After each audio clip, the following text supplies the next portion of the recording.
आज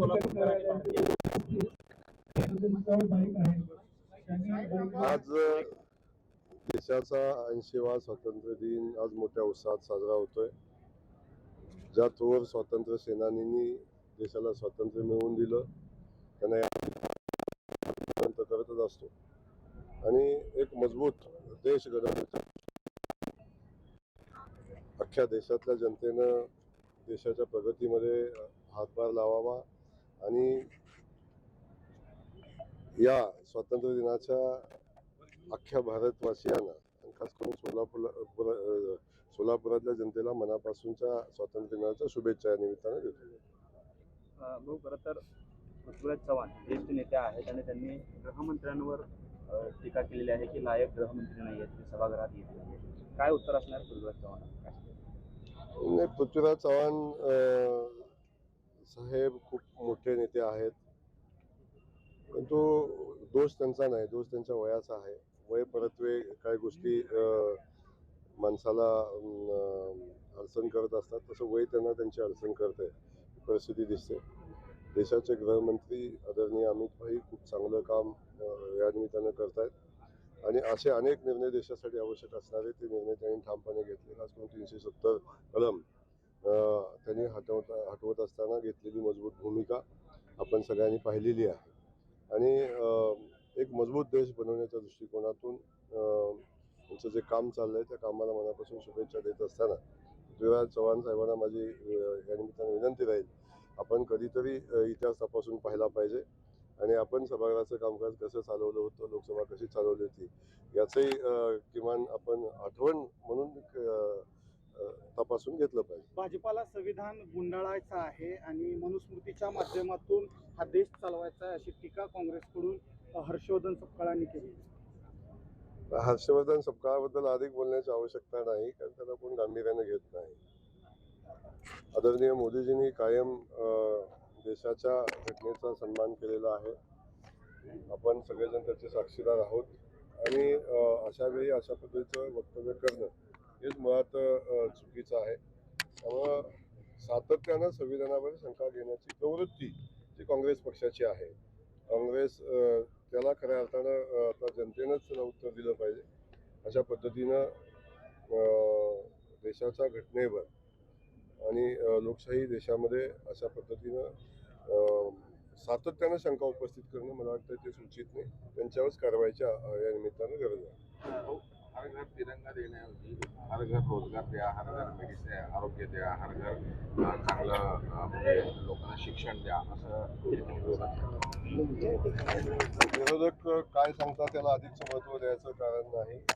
चांगलं शिक्षण देण्याचं, चांगलं आयुष्यमान भारतच्या माध्यमातून चांगलं आरोग्य देण्याचं, महात्मा फुले जन आरोग्याच्या सेवेच्या माध्यमातून चांगलं आरोग्य देण्याचा प्रयत्न सरकार या निमित्तानं करते. आपण सगळेजण पाहत आहे. रोजगारच्या नवनवीन संधी उपलब्ध झाल्या पाहिजेत ही भूमिका सातत्यानं सरकार घेते आणि हे घेत असताना देशाबद्दल प्रेम असावं, देशाचा स्वातंत्र्य दिन उत्साहात साजरा करावा, तिरंग्याबद्दल अभिमान असावा आणि ज्या स्वातंत्र्यवीरांनी देशाला स्वातंत्र्य मिळवून दिलेलं आहे त्यांचा त्याग या देशासाठी प्रचंड मोठा आहे. या तिरंगाच्या निमित्तानं आणि हर घर तिरंगा लावत असताना या सगळ्या स्वातंत्र्यवीरांना अभिवादन आपण करतो आणि देशाचाही सन्मान करतो. म्हणजे किमान या तिरंगा घरोघरी लावण्यावर पण ऑब्जेक्शन या लोकांना आहे. याच्यापेक्षा दुर्दैवाची गोष्ट असूच शकत नाही. त्यामुळं अशा लोकांच्या देशप्रेमाबद्दल देशप्रेम पण तपासून घेतलं पाहिजे या निमित्ताने. सन्मान म्हणताय पण संभाजी भिडे दुसरीकडे भगवा राष्ट्रध्वज झाला पाहिजे यासाठी कोण काय म्हणतं याला अधिकचं महत्व नाही. देशाचा तिरंगा हाच देशाचा ध्वज आहे. त्यामुळं कोण काय म्हणतं याला अधिकचं महत्व द्यायचं कारण नाही. भगवा पण आमचा स्वाभिमान आहे, देशाचा ध्वज हा तिरंगाचा आहे. भाऊ, कॉक्रोच जनता पार्टीचं आंदोलन आपण बघितलं, आता त्यांचं नवीन कॅम्पेनिंग सुरू झालेलं आहे. क्या बोलती पब्लिक हे कॅम्पेनिंग त्यांनी सुरू केलेलं आहे बीजेपी. आनंद आहे. आता पब्लिक काय बोलते हे तर त्यांना कळेल आणि या निमित्तानं जे अभियान त्यांनी हातामध्ये घेतलेलं आहे, बोलणं वेगळं असतं आणि ते वास्तवात काम करणं खूप वेगळं असतं.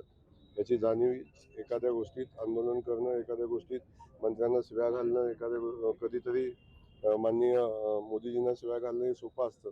प्रत्यक्षात जेव्हा काम करायचं असतं तेव्हा नेमकं काय करायला लागतं आणि देशाला नेमकं काय पाहिजे हे त्याला समजेल. हो, सोलापूर जिल्ह्यामध्ये मेट्रो आणि लोकलचं मागणी आहे, याबद्दल तुम्ही काय सांगू शकता? सोलापूरमध्ये ज्या ज्या मागण्या आहेत त्याबद्दल मी कायम प्रयत्नशील राहील. आता लोकलची मागणी आणि मेट्रोची मागणी तुमच्या माध्यमातून आलेली आहे. त्याही मागणीचा भविष्यामध्ये विचार करू. पण किमान आता आज ही बस सेवा आपण चालू करतोय. या बस सेवा जर चांगल्या चालल्या तर मेट्रोचाही आपण भविष्यात विचार करू. पृथ्वीराज चव्हाण असं म्हणत आहेत की देशामध्ये एक चांगला शिक्षण मंत्री हवा आहे आणि मुख्यमंत्री फडणवीसांचं नाव चर्चेत आहे. मात्र जर त्यांच्याकडे चांगला लायक मंत्री नसेल तर त्यांनी आमच्या इतर पक्षातून तो घ्यावा, असं टीका सरकारवर केली गेली. आता सत्ता गेल्यामुळे ते फ्रस्ट्रेशन आहे की या मार्गाने आम्हाला सत्तेत जाता येतं का याचा विचार कदाचित त्यांच्या मनात येत असावा. त्यामुळे देशाला खूप चांगलं सरकार आदरणीय मोदीजींनी गेल्या 12 वर्षापासून दिलेलं आहे. मला वाटतं यांच्या कुणाच्या सल्ल्याची आवश्यकता नाही. जनतेनं मोदीजींना आणि भारतीय जनता पक्षाला स्वीकारलेलं आहे. म्हणूनच देशामध्ये ज्या जनतेनं 12 म्हणजे तिसऱ्या वेळी पुन्हा मोदीजींना मॅन्डेट दिला, बहुमत दिलं आणि आज मोदीजी खूप चांगलं काम करतात याचे आपण सगळेजण साक्षीदार आहोत. त्यामुळं पृथ्वीराज चव्हाण साहेबांना माझा सल्ला असेल, 2029ला आपण निवडणुकीला सामोरं जा, लोकांच्या पुढे आपली भूमिका मांडा. लोकांनी तुम्हाला दिली संधी तर तुम्ही काम करा. आता विधानसभेला लोकांनी आपल्याला पाडलेलं आहे. सातत्यानं वेगळा विचार करण्यापेक्षा लोकांच्या मनाचा विचार कधीतरी केला पाहिजे. विधानसभेला आपला पराभव का झाला याचं आत्मपरीक्षण केलं पाहिजे, ना की देशावर बोललं पाहिजे. भाऊ, स्वातंत्र्यानंतर जे आहे लाल किल्ल्यावरती आज पहिल्यांदा पूर्ण वंदे मातरम जे आहे ते गायलं गेलेलं, काय भावना आहेत? नाही, आम्हाला मनापासूनच आनंद आहे की लाल किल्ल्यावर संपूर्ण वंदे मातरम गायलं. आज आम्ही सोलापूर जिल्ह्यामध्ये आज स्वातंत्र्य दिन साजरा करत असताना पूर्ण वंदे मातरम गायलेलं आहे. देशाप्रती अभिमान वाटणारं हे गीत आहे. ते आम्हाला संपूर्ण गीत गाताना मनापासून आनंद होतो. देशाप्रती अधिकचा अभिमान आम्हाला या निमित्तानं येत असतो. या आठवण कुठे तर पूर्ण वंदे मातरमची आपल्या सरकारला थोडीशी उशिरानं आली असं म्हणावं लागेल का? कारण अगोदर 70 वर्ष 65 वर्ष जाती वंदे मातरम ला न मानणाऱ्या लोकांची संख्या देशामध्ये आहे.